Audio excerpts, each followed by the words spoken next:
بسم اللہ الرحمن الرحیم۔ اعوذ باللہ من الشیطان الرجیم، بسم اللہ الرحمن الرحیم۔ عزیز علماء کرام، آج ہم المنطق للمظفر دوم کا سبق نمبر 83 پڑھنے جا رہے ہیں، اور آج انشاءاللہ دوسری تنبیہ کو بیان کریں گے جو کہ دلیل افتراض کے نام سے مفہوم ہے۔ ہم نے ابتدا میں کہا تھا کہ یہاں پہ ہم تقریباً 3 طرح کی تنبیہات کو بیان کریں گے جو کہ اسی شکل سوم کے ساتھ مربوط ہے۔ فرماتے تنبیہ دوم دلیل افتراض کے بارے میں ہے۔ دلیل افتراض کیا ہوتی ہے؟ فرماتے اس کو بیان کرنے سے پہلے ہم بطور مقدمہ چند ایک چیزوں کو یہاں پہ آپ کے لیے واضح کرنا چاہیں گے۔ فرماتے شکل دوم، شکل سوم اور شکل چہارم پر برہان قائم کرنے کے طریقوں میں سے ایک برہان افتراض ہے۔ البتہ فرماتے یہ جو برہان افتراض یا دلیل افتراض یا طریقہ افتراض ہے، علم منطق میں اس کو 2 مقامات پہ استعمال کیا جاتا ہے۔ کون کون سے؟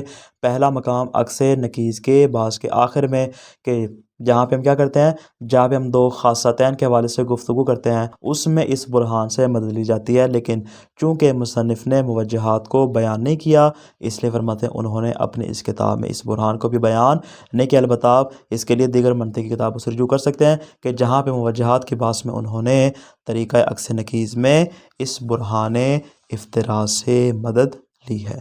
دوسرا مقام ہے اشکال اربع، کہ جہاں پہ شکل دوم اور شکل سوم میں اس سے استدلال کیا جا سکتا ہے۔ مطلب جہاں تک تعلق ہے شکل اول کا، تو چونکہ ہم نے کہا تھا یہ بدیہی الانتاج ہے، اس کو ثابت کرنے کی ضرورت نہیں، اس پر برہان قائم کرنے کی ضرورت نہیں ہے، بلکہ جو باقی شکلیں ہیں ان کو اسی شکل اول کی طرف پلٹایا جائے گا، لہذا شکل اول اس سے بے نیاز ہے۔ لیکن جہاں تک تعلق ہے شکل رابع کا، مطلب شکل رابع کی تمام ضروب کو چونکہ مصنف نے ذکر نہیں کیا لہذا اس برہان کو بھی بیان نہیں کیا۔ جو واضح طور پہ اور مکمل تفصیل کے ساتھ ضروب بیان ہوئی ہیں وہ شکل دوم اور شکل سوم کی ہے، لہذا یہاں پہ ہم شکل دوم اور شکل سوم میں اس کے اوپر استدلال قائم کر سکتے ہیں۔ اصل برہان کو بیان کرنے سے پہلے مصنف یہاں پہ چند ایک نکات کو بیان کرتے ہیں، غور کیجیے گا، یہ نکات بہت زیادہ اہم ہے۔ کون کون سے؟ پہلا نقطہ یہ ہے کہ یہ برہان یعنی برہان افتراض کی بات کرنے اس قیاس میں ہوگا جہاں ایک مقدمہ جزئی ہو، یعنی یا صغریٰ جزئی ہو یا کبریٰ جزئی ہو، دونوں میں سے کوئی ایک جزئی ہو۔ اب فرق نہیں ہے موجبہ جزئی یا سالبہ جزئی، فرماتے اس میں فرق نہیں ہے، لیکن اگر دونوں کے دونوں کلی ہوں گے تو فرماتے اس صورت میں برہان جاری نہیں ہوگا، بلکہ دونوں میں سے ایک کا جزئی ہونا ضروری ہے، پہلی بات۔ دوسری بات یہ کہ یہ برہان 2 قیاس سے مل کر بنتا ہے، یعنی اس میں ایک قیاس نہیں ہوتی۔ ہم عام طور پہ کیا کرتے ہیں، اسی قیاس کو پکڑتے ہیں، اس میں تبدیلی کر کے یا عکس لا کر یا اسی کا نقیض لا کر ہم کیا کرتے ہیں، اس کے حوالے سے گفتگو کرتے ہیں، لیکن فرماتے یہاں پہ ایسا نہیں ہوتا۔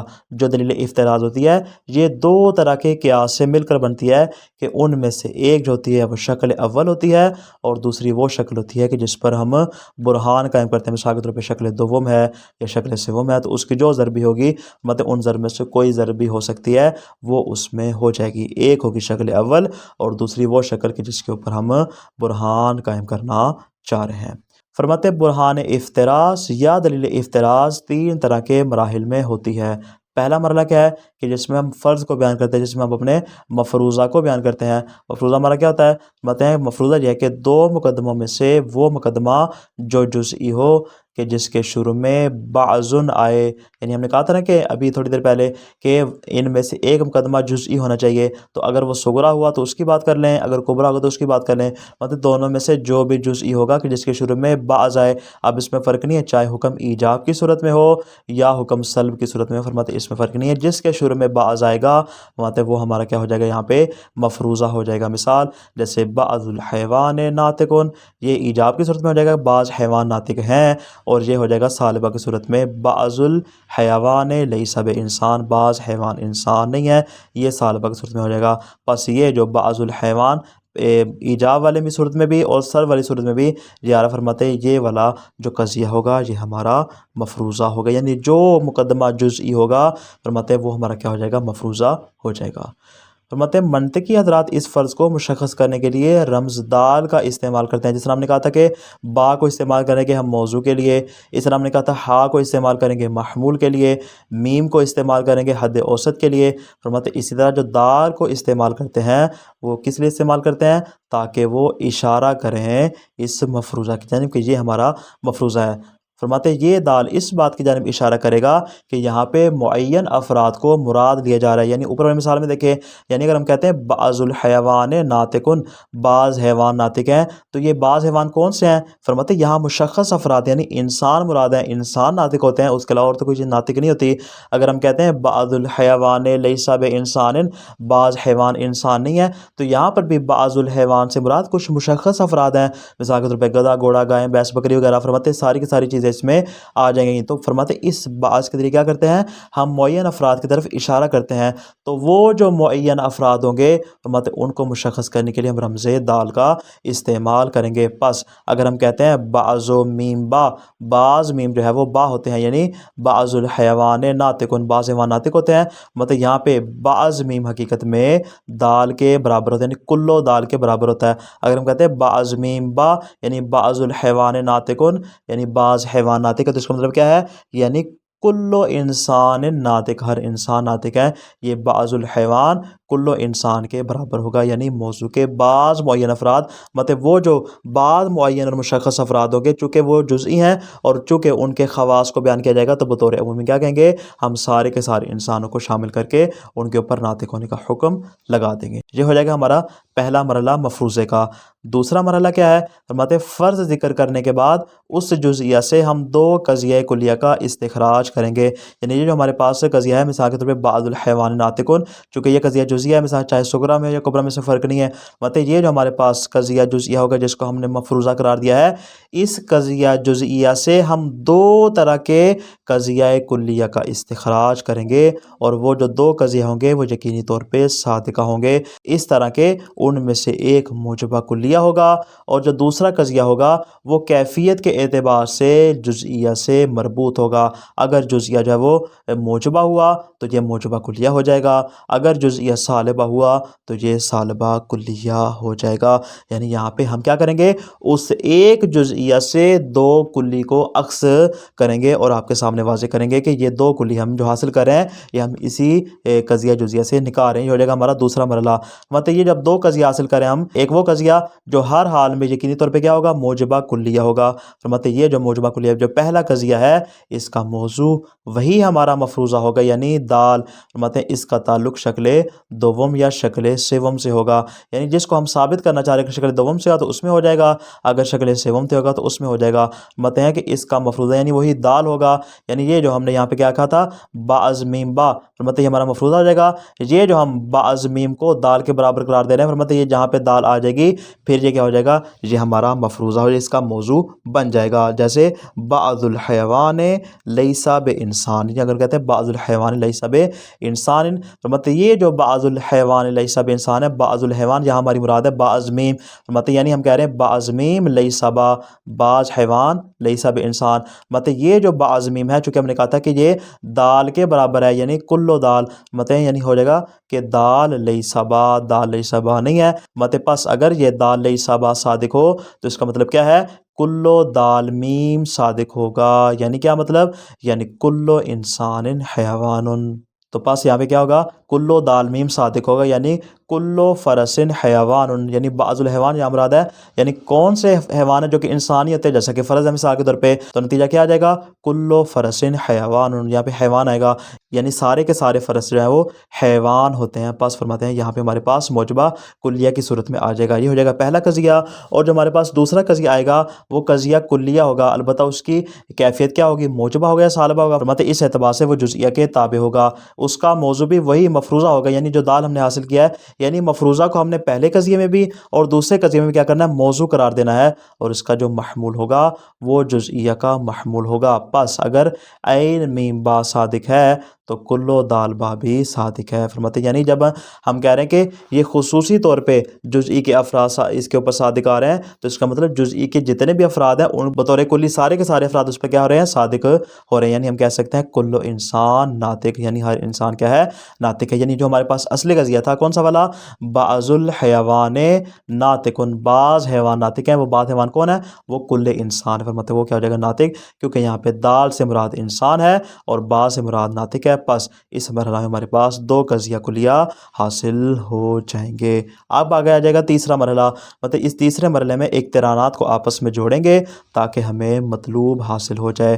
چونکہ ہم نے دوسرے مرحلے میں جو دو موجبہ کلیہ حاصل کیے ہیں وہ ہمارے لیے سرمایہ کی حیثیت رکھتے ہیں، یعنی ایک قضیہ جزیہ تھا ہمارے پاس، ہم نے اس ایک قضیہ جزیہ سے دو قضیہ کلیہ کو نکالا، مطلب ان دو قضیہ کلیہ کو اب ملائیں گے، کہیں ان کو صغرا قرار دیں گے، کہیں ان کو کبرا قرار دیں گے، کہیں ان کے عکس کی ضرورت پڑے گی، الی آخر کرتے کراتے فرماتے ہمارا وہاں پہ مطلوب ثابت ہو جائے گا۔ گویا کہ یہاں پہ ہمارے پاس تین طرح کے قضیہ کلیہ کو غور کرنا ہے آپ نے، یعنی جو ہمارا اصل قیاس تھا کہ جس کے اندر کیا ہے؟ ایک قضیہ کلیہ ہے، دوسرا جزئیہ ہے، جو کلیہ ہمارے پاس وہ ایک قضیہ ہو جائے گا، یہ جو جزئیہ ہے جزئیہ سے ہم نے مزید دو قضیہ کلیہ نکالے تو کلی طور پر ہمارے پاس تین طرح کے قضیہ کلیہ ہو جائیں گے جن کو آپس میں ملانے سے ہم اپنے مطلوب کو حاصل کر سکتے ہیں۔ اور یہ جو دو قضیہ کلیہ جو ہمارے پاس آ رہے ہیں، مطلب کہ ان میں اختیار ہے، یہ دونوں موجبہ کلیہ بھی ہو سکتے ہیں، دونوں سالبہ کلیہ بھی ہو سکتے ہیں، ضروری نہیں ہے کہ دونوں کے دونوں موجبہ کلیہ ہوں یا دونوں کے دونوں سالبہ کلیہ ہوں۔ البتہ جو ایک قضیہ ہے فرماتے ہیں وہ ہر حال میں موجبہ کلیہ، جس کو ہم نے ابھی بیان کیا کہ یہ ان دو قضایا میں سے جو پہلا ہوگا وہ موجبہ کلیہ ہوگا، جو دوسرا ہے وہ سالبہ کلیہ بھی ہو سکتا ہے، موجبہ کلیہ بھی ہو سکتا ہے، اور جو ہمارا اصل قضیہ تھا پہلے والا چاہے وہ صغرا میں ہو یا کبرا میں ہو فرماتے ہیں وہ بھی سالبہ کلیہ اور موجبہ کلیہ دونوں ہو سکتا ہے۔ بس ان کو آپس میں ضم کریں گے اور اپنے مطلوب کو حاصل کر لیں گے۔ عبارت پہ غور کیجیے، دلیل الافتراض الثانی، دوسری تمثیل کس بارے میں ہے؟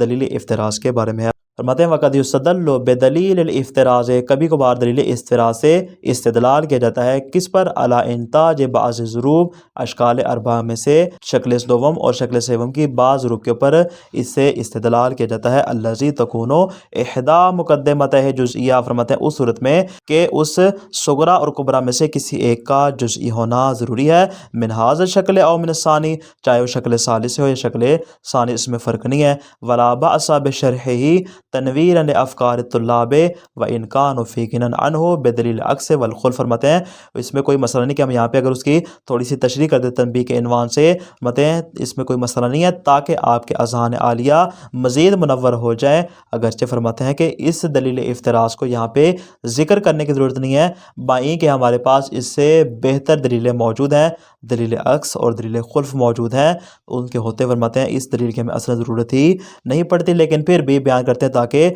علمی طور پر آپ کے خزانے میں مزید اضافہ ہو جائے۔ بس وَلَهُ مراحل الثلاث، فرماتے ہیں کہ برہان عکس اور خلف کی طرح اس کے بھی تین طرح کے مراحل ہیں۔ کون کون سے؟ الاولا، پہلا ہے الفرض، پہلے ہم مفروضے کو بیان کریں گے۔ مفروضہ کیا ہے؟ وَهُوَ أَن نَفْرُضَ اسْمًا خَاصًا لِلْبَعْضِ الَّذِي هُوَ مَوْرِدُ الْحُكْمِ فِي الْقَضِيَّةِ الْجُزْئِيَّةِ، مطلب ہے کہ ہم کیا کریں گے؟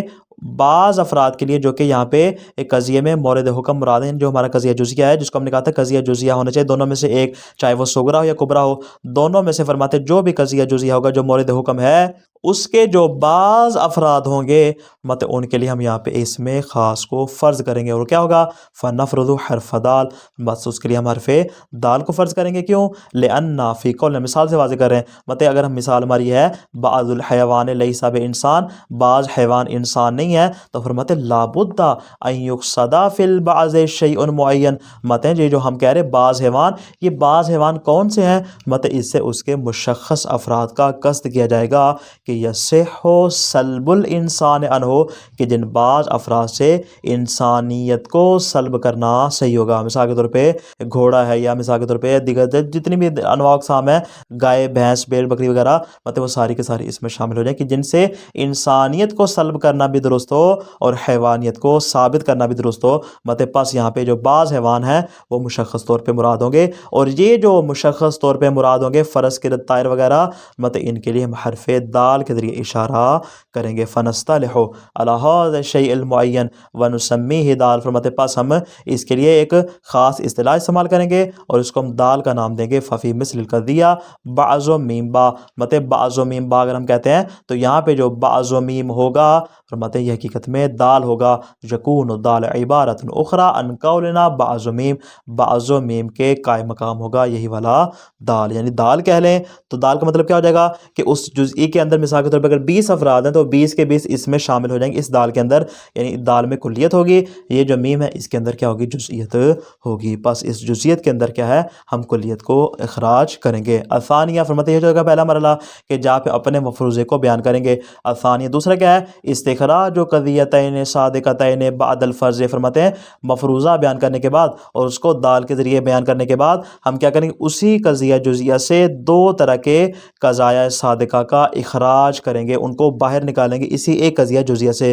ہے تو جزیہ لیکن اس ایک جزیہ سے دو قضیہ کلیہ کو ہم باہر نکالیں گے. انشاءاللہ آگے بیان کر رہے ہیں فَإِنَّهُ بَعْدَ الْفَرْضِ الْمَذْكُورِ نَسْتَطِيعُ أَن نَحْصُلَ عَلَى قَضِيَّتَيْنِ صَادِقَتَيْنِ قَطْعًا. فرماتے ہیں اس لیے کہ فرض مذکور کو حاصل کر لینے کے بعد ہم اس بات پر قادر ہوں گے، ہم اس میں ہمارے اندر اتنی صلاحیت اور طاقت ہوگی کہ ہم کیا کریں؟ ہم دو قضایا صادقہ کو یہاں پہ حاصل کر لیں. کون کون سے؟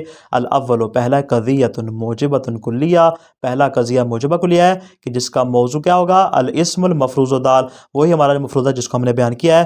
وہ محمولها موضوع القضیۃ الجزیہ، اور اس کا جو محمول ہوگا وہ اصل قضیہ جزیہ کا جو موضوع ہوگا اس کو اس کا محمول بنا دیں گے. ففی المثال المتقدم تکون کل دال میم. ہمارے پاس گزشتہ مثال میں کل دال میم کیا ہوگا؟ صادقہ ہوگا. یعنی اگر ہم کہتے ہیں بعض میم با، مطلب بعض میم با کا اندر کیا ہوگا؟ یعنی کلو دال میم ہو جائے گا. مطلب لأن دال بعض ما حسب الفرض، اس لیے کہ ہمارے فرض کے مطابق جو دال کے تمام افراد ہیں وہ میم کے بعض افراد شمار ہوتے ہیں. تو گویا کہ والعم یحمل علی جمیع الافراد الاخص قطعا، کہ عام جو ہوتا ہے اس کو اخص کے تمام افراد کے اوپر حمل کیا جا سکتا ہے، اس میں کوئی مسئلہ نہیں ہے. یہ ہو جائے گا پہلا قضیہ جو ہمارے پاس آ جائے موجب کلیہ کی صورت میں. الثانی دوسرا کیا ہے؟ قضیۃ کلیہ، دوسرا قضیہ کلیہ ہے. اب اس میں فرق نہیں ہے موجبۃ او سالبہ، چاہے موجبہ ہو یا سالبہ ہو. فرماتے ہیں یہ کہاں سے پتہ چلے گا؟ تبعا لکیف الجزیہ، اس قضیہ جزیہ کو دیکھیں گے. اگر قضیہ جزیہ موجبہ جزیہ ہوا تو یہ بھی موجبہ کلیہ ہو جائے گا. اگر وہ قضیہ سالبہ جزیہ ہوا تو یہ والا قضیہ سالبہ کلیہ ہو جائے گا. مطلب اس میں کیا ہوگا کہ موضوعها الاسم المفروض الدال، مطلب وہی جو ہم نے مفروضہ فرض کیا تھا اس کو ہم اس کا موضوع بنا دیں گے. ومحمولها محمول الجزیہ، اور جو قضیہ جزیہ کا محمول ہوگا اس کا محمول بن جائے گا. مطلب ففی المثال تکون کل دال با صادقہ. مطلب جو ہم نے مثال بیان کی تھی اس میں کل دال با کیا ہوگا؟ قضیہ صادقہ ہوگا. کیوں؟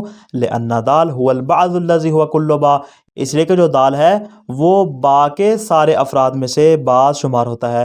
وَإِذَا كَانَتِ الْجُزْئِيَّةُ صَالِبَةً، اگر فرماتے قضیہ صالبہ جزئیہ ہوا جیسے سین میم با، فرماتے تکون لا دال با، تو اسے صالبہ کلیہ کو ہم حاصل کر لیں گے اور یہ قضیہ کیا ہوگا؟ صادق ہوگا. وجہ لأن دال هو البعض المسلوب عنہ با، اس لیے کہ دال وہ ہے کہ جس کو با سے سلب کیا جا رہا ہے. یعنی یہاں پہ کیا کریں؟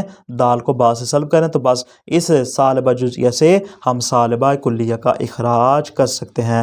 الثالثہ فرماتے تیسرا مرحلہ کیا ہے؟ الاقترانات المنتجۃ للمطلوب. فرماتے مطلوب کے جو اقترانات ہوں گے، یعنی یہ جو ہمارے پاس تین طرح کے قضائے آگے ان کو آپس میں ملائیں گے اور ان سے نتیجہ حاصل کریں گے. لأن بعد استخراج تلک القضیتین تزید ثروت معلوماتنا. فرماتے اس لیے کہ ان دو قضیہ کو حاصل کر لینے کے بعد، ایک جزیہ سے دو کلیہ کو حاصل کرنے کے بعد مطلب ہماری معلومات کا خزانہ مزید بڑھ جائے گا. فنستعملها فی تعلیف اقترانات نافعہ منہما ومن المقدمتین. مطلب کیا کریں گے؟ ہم ان کو استعمال کریں گے تاکہ ہم ان سے مفید اقترانات کو جوڑ سکیں اور ان سے ومن المقدمتین القیاس، جو ہمارا اصل قیاس ہے جو صغریٰ کبریٰ، جو ہماری شکل ثانیہ شکل ثالثی، فرماتے ان کا جو قیاس ہوگا ان کو ملا کے فرماتے یہاں پہ ہم مفید اقترانات کو حاصل کر سکتے ہیں. کہ المفروض صدقہما، کہ جس کا صادقہ ہونا صغریٰ اور کبریٰ کا ہم نے وہاں پہ فرض کیا تھا. کیوں کریں گے ایسا؟ لاستخراج نتیجۃ المطلوب اثبات صدقہا، تاکہ اس نتیجہ کو حاصل کریں جس کا صادقہ ہونا یہاں پہ ہم ثابت کرنا